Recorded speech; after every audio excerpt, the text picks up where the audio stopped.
What did Jesus actually teach about the second advent?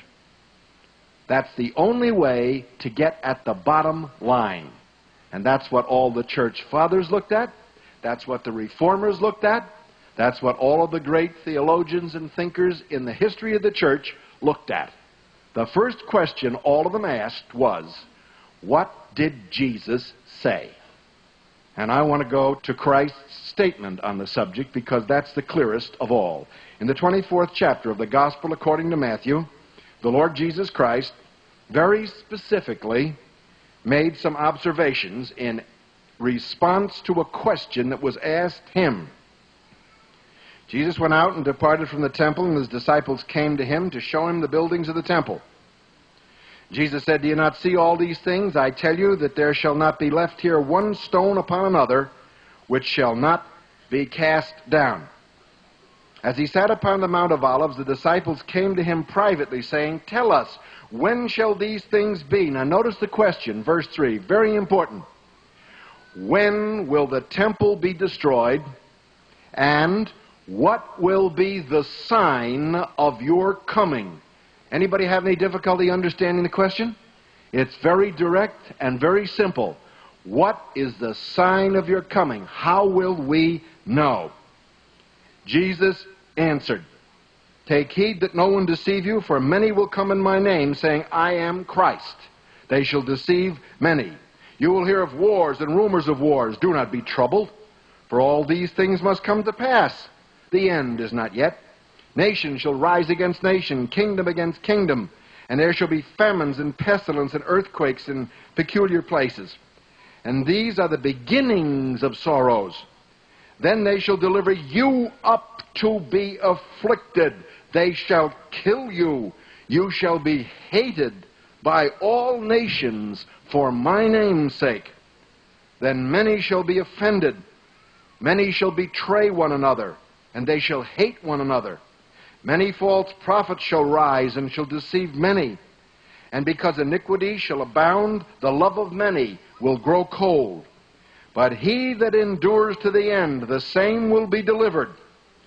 And this gospel of the kingdom shall be preached in all of the world for a witness unto all nations, and then shall the end come."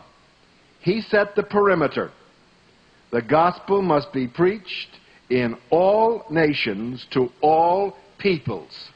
Then the end will come. "When you therefore shall see the abomination that makes desolate, spoken of by Daniel the prophet, standing in the holy place, whoever reads, let him understand. Then let them which be in Judea flee to the mountains. Let him which is on the housetop don't even come down to take the things out of his home. Neither let him which is in the field go back to get his clothes. Woe unto them that are pregnant, and those that are nursing children. Pray that your flight be not upon the winter, neither on the Sabbath day." You notice here, in a Jewish context, he's talking about the Sabbath day. Jews will be keeping the Sabbath just before the second coming of Christ. Now look at verse 21 carefully. "For then there shall be great tribulation, such as was not since the beginning of the world to this time, no, nor ever shall be. And except those days should be shortened, there should no flesh be saved. But for the sake of the elect, those days will be shortened. Then if any man shall say unto you, Lo, here is Christ, or there is Christ, do not believe it. For there shall arise many false Christs and false prophets. They shall show great signs and miracles, inasmuch as if it were possible they would deceive the chosen. Behold, I told you before. Wherefore, if they shall say unto you, Behold, he's in the desert, don't go. Behold, he's in the secret chamber, don't believe it. For as the lightning comes from the east and shines to the west, so will be the coming of the Son of Man. For wheresoever the carcasses are, there will the vultures be gathered." Now, look at verse 29. Follow the sequence. "Immediately after the tribulation of those days, then shall the sun be darkened, and the moon shall not give her light. The stars shall fall from the heavens, and the power of the heavens shall be shaken, and then shall appear the sign of the Son of Man in heaven. Then shall all the tribes of the earth mourn. They shall see the Son of Man coming in the clouds of heaven with power and great glory.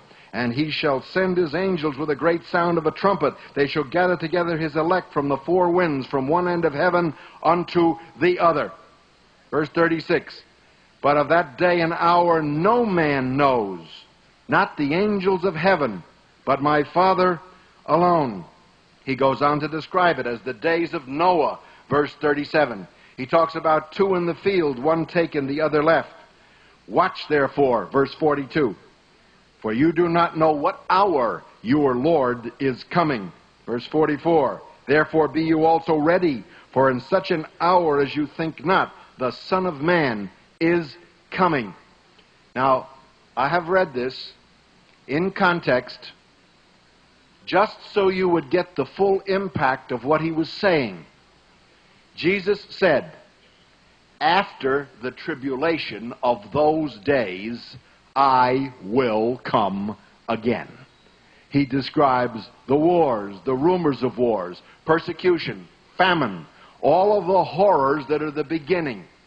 And then he says, now this is the key, verse 15, when you therefore shall see the abomination that desolates, spoken of by Daniel the prophet, standing in the holy place, then flee.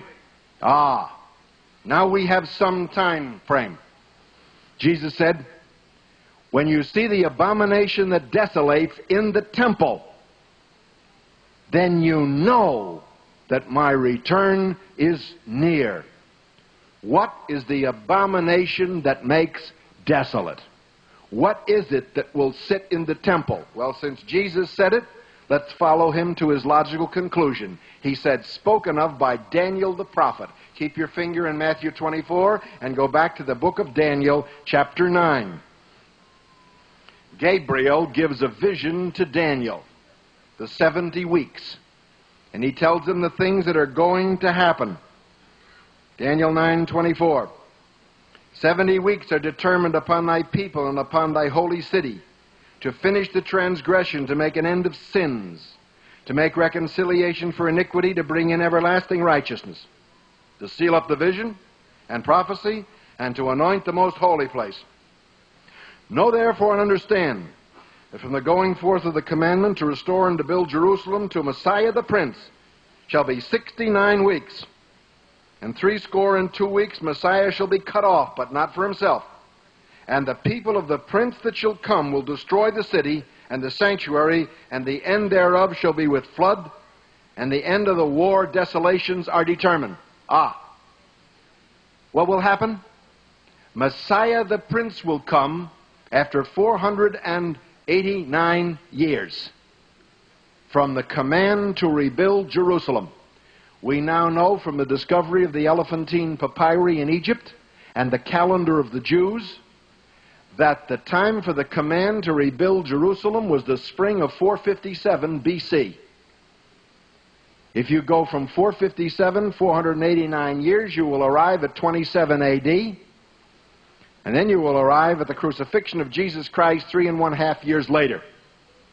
It is a time prophecy that came to fulfillment exactly. There is no other possibility of its interpretation. Now, we know, therefore, that Daniel's prophecy about the coming of Christ was accurate. What was to take place, according to Daniel, when Messiah came? Messiah will die, verse 26, but not for himself, but for the sins of the people. And the people of the prince that shall come will destroy the city. In 70 AD, Titus, the Roman emperor, besieged Jerusalem, surrounded the city, and the Christians remembered the words of the Lord Jesus. And they immediately departed from Jerusalem. As rapidly as possible, the Jews stayed there. Jerusalem fell. Titus took the Jews back to Rome into slavery.